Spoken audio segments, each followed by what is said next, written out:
We're back with the episode called Addiction, and I'm here with, I'd like to call you, the legendary B.C. Joyce. And I say that because, you know, your name rings bells in the streets for the things that you do in the community. And to me, that's legendary. You've been around, you've been doing it for a while. So I can toot your horn all day, but let the people know who you are and what you do. Well, basically, Trevor, I'm Byron Joyce. I'm a former drug addict and alcoholic. Presently, I'm working with young people in a recreation center where we're primarily youth development specialists, helping young people who come from backgrounds where their mothers and father on drugs, or they have no leadership, no guidance in their lives, and we get involved as far as like a mentor goes. And now those kids are world changers, man. They're graduating with master's degrees and bachelor's degrees. They're playing basketball all over the country. These are some of the things that we do. Not only that, I'm involved in a drug ministry, helping people to recognize addiction and also getting them to a place where they can be free from addiction. Being that I've been an addict myself, is easier to tell people about something that you have experienced more than rather use something that you've heard about.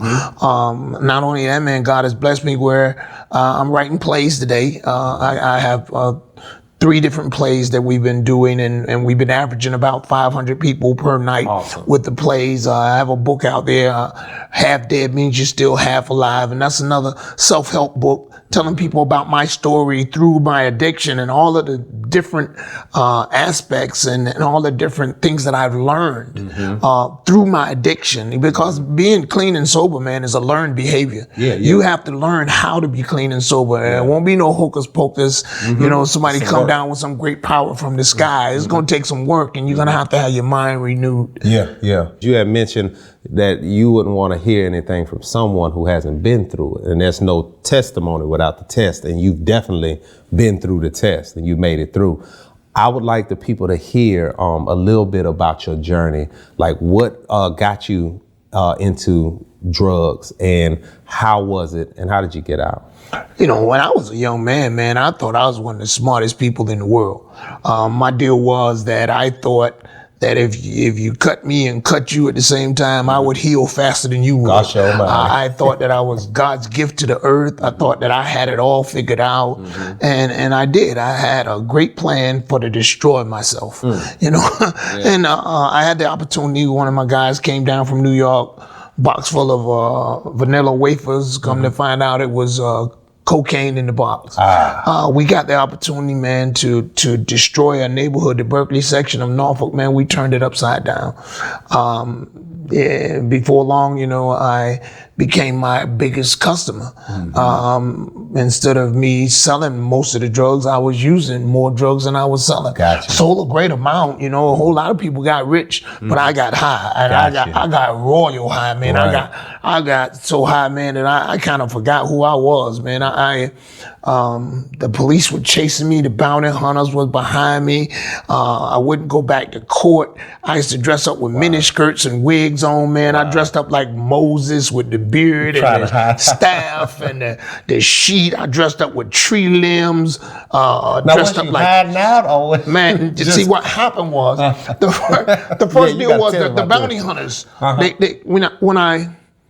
They arrested me. Okay, I got arrested by the police officers, and got out on bond. Got on bond, and I never went back to court. So the bounty hunters come in and get me. And the first time they got me, okay, but they knew. I figured they knew what I looked like. But I didn't know what they looked like. So that's how they snuck up on me. I got you. So the next time, I was going to turn the table.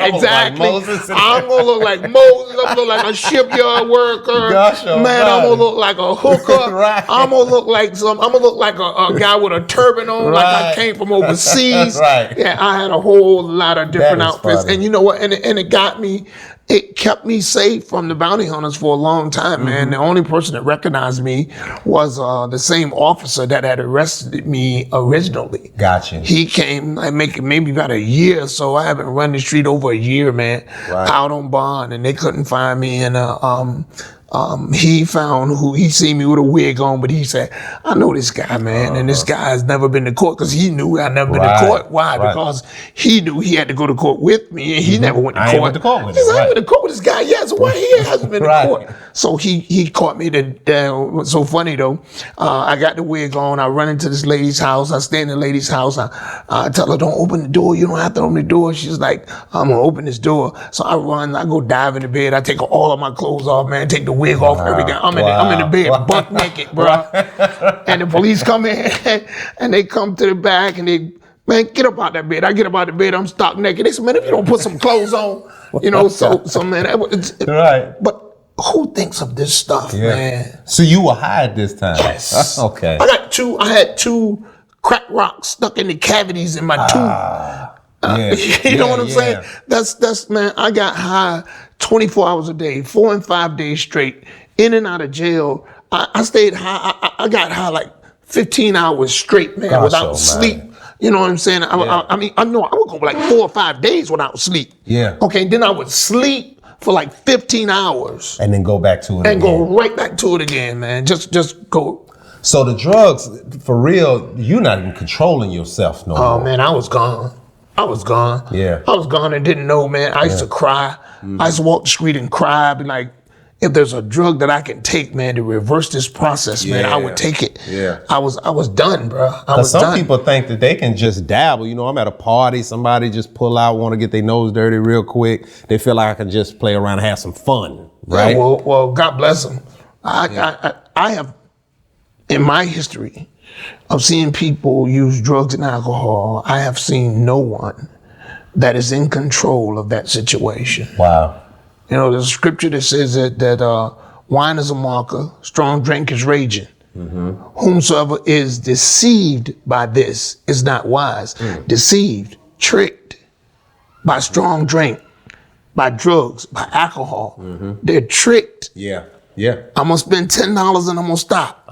And now the income tax check is gone. You know what I'm saying? I'm going and I'm gonna buy my baby this PlayStation for Christmas. You end up snorting that PlayStation. Oh, you going back and get that PlayStation from under that tree, bro. Oh, gotcha. You know what I'm saying? So what I'm trying to tell you is that I have not in my history found anyone that was in control in a drug situation if they were using. So how did you break free? Series of events. Okay.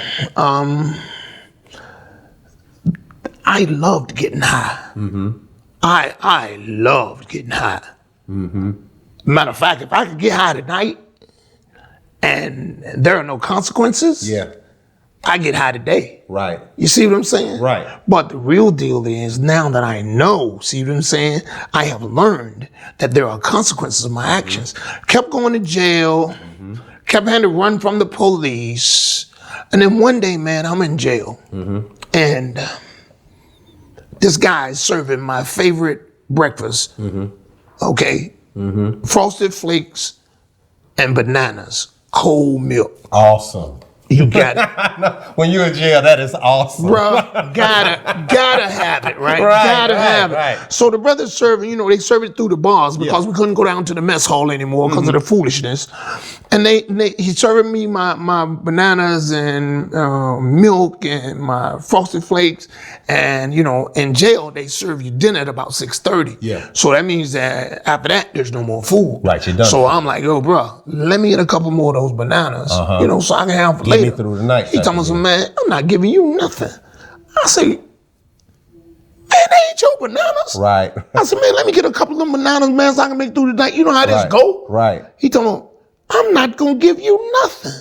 At that time, I thought I was bad, man. Right. And I'm saying, man, if I could get, he don't know who I am. Right. I said, man, if I can get my hands on this dude, I'll break his neck. Right. And I checked myself. Here I am talking about murdering a man behind a banana.